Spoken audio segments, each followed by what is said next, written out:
Today, we're going to go on a river retreat and do another little sketchbook challenge. Let's go!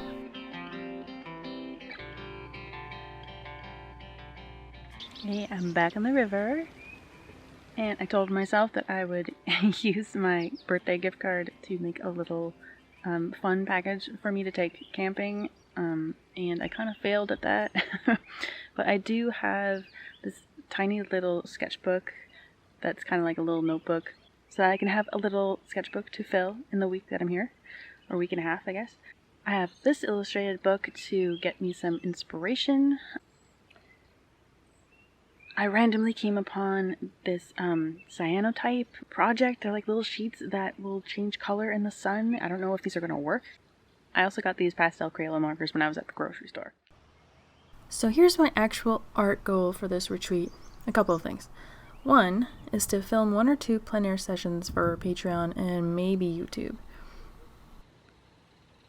2, plan out a series of 8 mini paintings for an upcoming art show.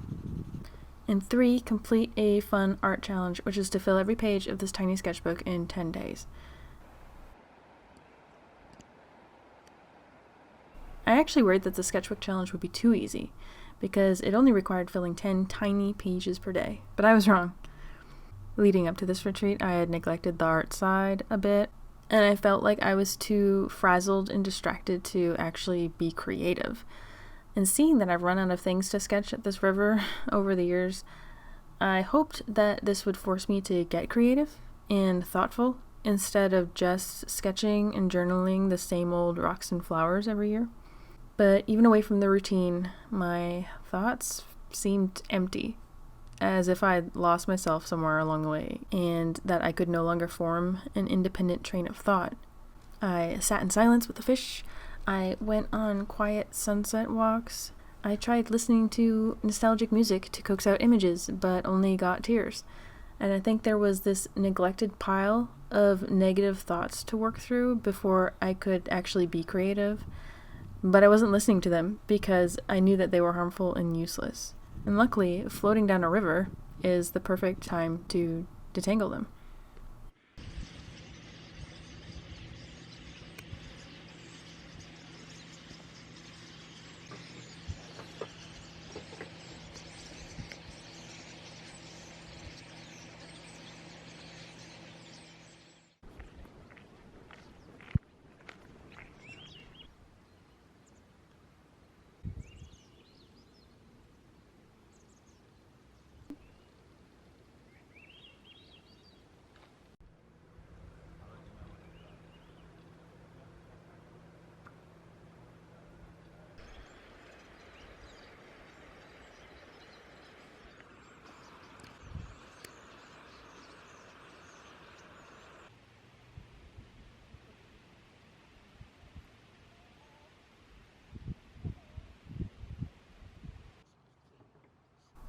I want to talk a little bit more about these materials that I'm using.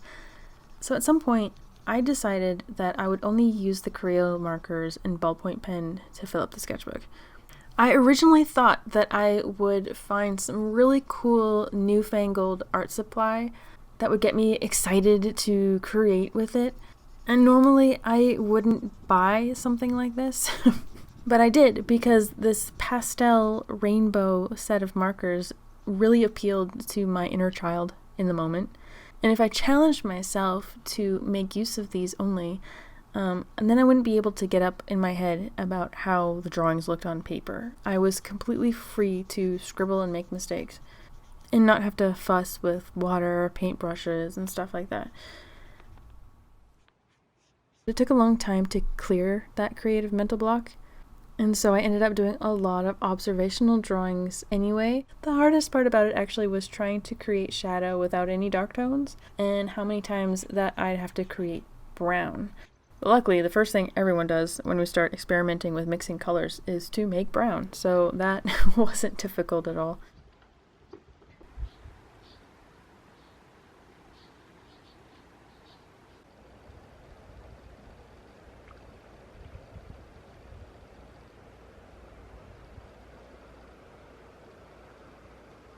From that book I showed you, A Pacific Northwest Nature Sketchbook by Jude Siegel, it was able to express how the combination of art journaling and observational drawing has changed my life creatively.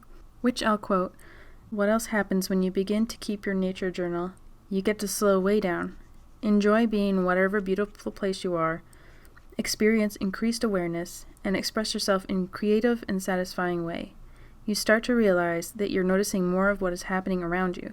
You become sensitive to colors, to forms, to patterns in everything. You sense a hunger to somehow capture the beauty of a river, the majesty of a mountain, the grace of a wave, or the delicacy of a dragonfly. It is a good kind of hunger. In attempting to capture those moments and those scenes in a sketchbook with paints, some words, or an ink drawing, you also record something of the tracks of your own life and the trails you chose to take."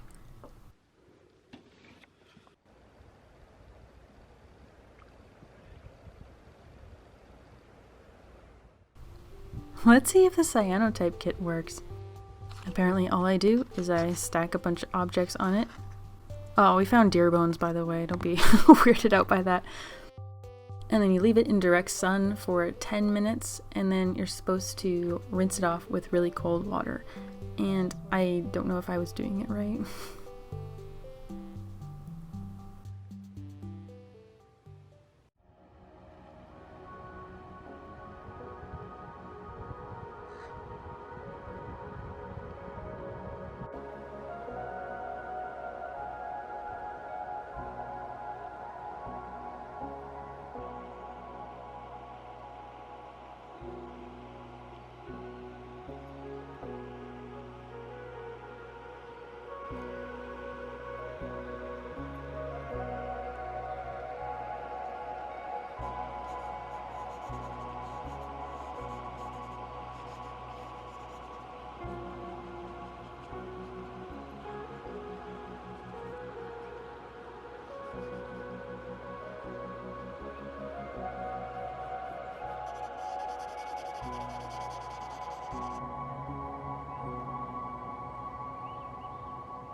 I'm back, and this is kind of the most disorienting return that we've had in a while. I'm not sure if it was worth it. In case you're curious, here are the cyanotypes from the dollar store. I think they did get a little bit more blue over time. Like, look at this. Pine needles worked really well, especially the ones that are just kind of like loose. The feathers, always a good time, especially when it's slightly open like that. I'm honestly actually kind of pleasantly surprised by this because it was not this blue when I made them, so it was looking really dire, but it seems to get bluer every time I look at it. Yeah, for a couple of bucks, this was kind of a really fun activity. This one was one of the first ones, and I rinsed it a little bit too hard, so it got a little messed up. Those are cool. I could do some like interesting collage with those. Anyway, so here's the sketchbook. If you weren't really paying much attention or skipped to this section, filling this was actually a little bit harder than I expected, only because there were a lot of other things that I wanted to do. And the first page is the ugliest first page I've ever done, and part of it is because I didn't even really want to use this because it's one of those awkward pages that they're just to attach to the cover. So I filled this whole thing with ballpoint pen and pastel crayola markers because there was something healing to my child soul to just pick something kind of fun like that. Except for this red, I definitely have a red Posca marker. This one that I really like to use just for like a pop of color. And every time I go to the island, I always want to draw a Madeira tree, or what do we call them? The arbutus tree. And so the main challenge of this sketchbook was actually the coloring, and hopefully to be more creative, although I did end up doing a lot of observational drawings in the end anyway. This was the year of birds, starlings. Every year there is some animal that is really plentiful when we go camping. And one year it was eagles, last year it was fish, and this year it's starlings. One thing I really hate about water-based markers is the way that they are streaky when you use them, and I was trying to make use of that. Not here, but eventually I strategically was like, well, actually I could use that to make kind of movement marks. And in this drawing of the chicory, gave it little elbows for some reason, and I thought that was really effective. I actually really like that effect. So I'm taking something that I hate about the Crayola markers and turning it into a strength, something that I like. Same with this. I'm using the streakiness to have directional lines, and this circle beach here where it just goes in circle. Our normal path through the river, it tends to split, and the path that we used to take doesn't really go anymore. It's switched sides to a different direction. And that's all very exciting, but there's something kind of wistful about it, to have something change so drastically and you can't really go back and see it again. My cat is really mad. And she thinks I'm talking to her. Things just change really abruptly and without warning. And sometimes it's exciting and sometimes it sucks. I wanted to work on my petite show offerings, so I needed at least 8 tiny paintings, and I like to make them a series. And one of them, I really would like to do haunted houses. I think that would be really fun. I just don't know if that is appropriate for a November show. Just doing more observational journal drawings, like the huckleberry bush that I was eating from every morning. And then here's a bowl of raspberries. Raspberries with sugar and cream on them. Like, eating a bowl of raspberries just feels really decadent, like really luxurious. I tried to spend an afternoon alone and listening to music to kind of trigger my creative side, and it didn't work at all. It's not my favorite page for sure. And I switched back to just observational, because I needed to fill like 10 of these pages a day or something like that. I'm gonna be full of feathers. Hold on. Anyway, so I used the hole to kind of collect a piece of lichen and leaves and stuff with tape. Not the greatest tape for this. There's gonna be a lot of this.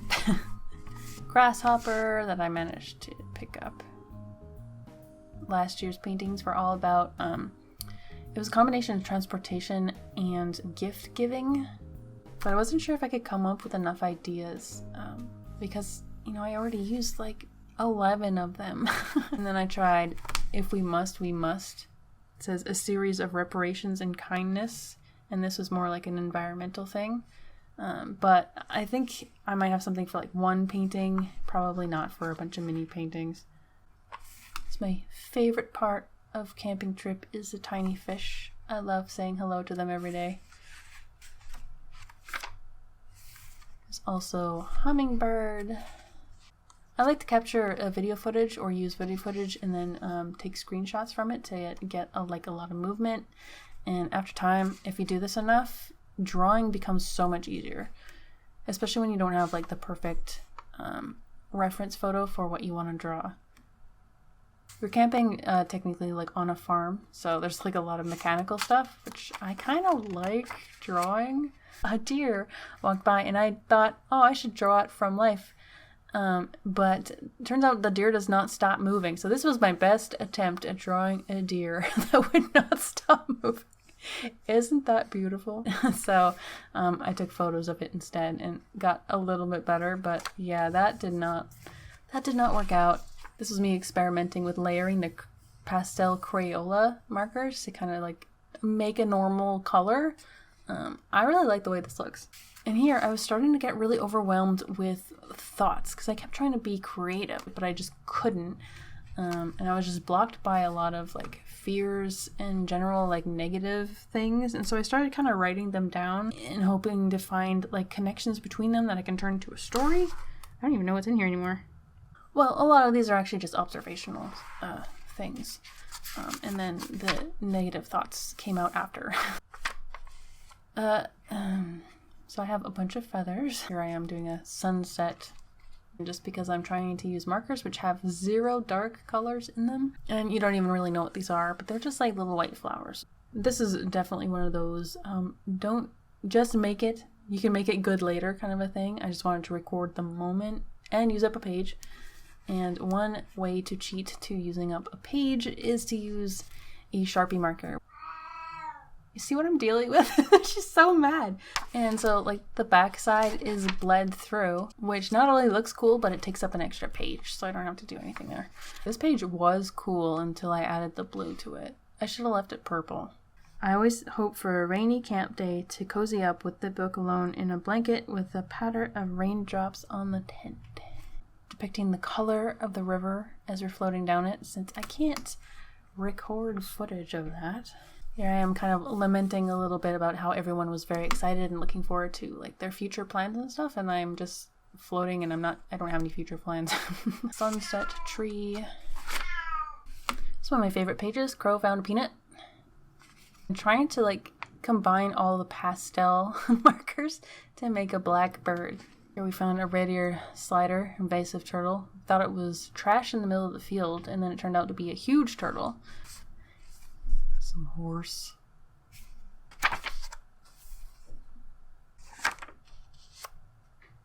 This is when I completely and utterly ran out of things to draw. So here's another observational drawing, which I got kind of lazy about, I guess. Hungry night. I love the bats. A pile of branches gathered by the end of the river. Here's me finally trying to be somewhat creative, having a discussion about fantasy novels and things. It didn't work. Tried to do a dragon and the fish. I'm still romanticizing last year's fish. It's crazy. Textures of things. That's an easy one to do. Here's some flower that we saw at the rifle range. Let's look at this feather. This is a quote that I saw on Twitter as a kind of like motivational thing you say to yourself. I thought that was pretty good. A drawing of the river. I think I went a little crazy with the markers on this one. It's okay. It's unique.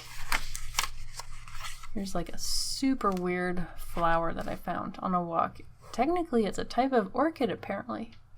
Majestic shed overlooking his domain. I found a fishing hook, so I drew a bunch of hooks that are likely to work on me. This looks like a mess, but I saw a bunch of whirlpools in the river, and it says things like, oh, this person doesn't need me anymore. Oh, it's been too long to send that email. Or they're busy. Stuff like that. Like, don't get caught in the whirlpools. Kind of a drawing. I don't want to draw anymore. This is me making my breakfast.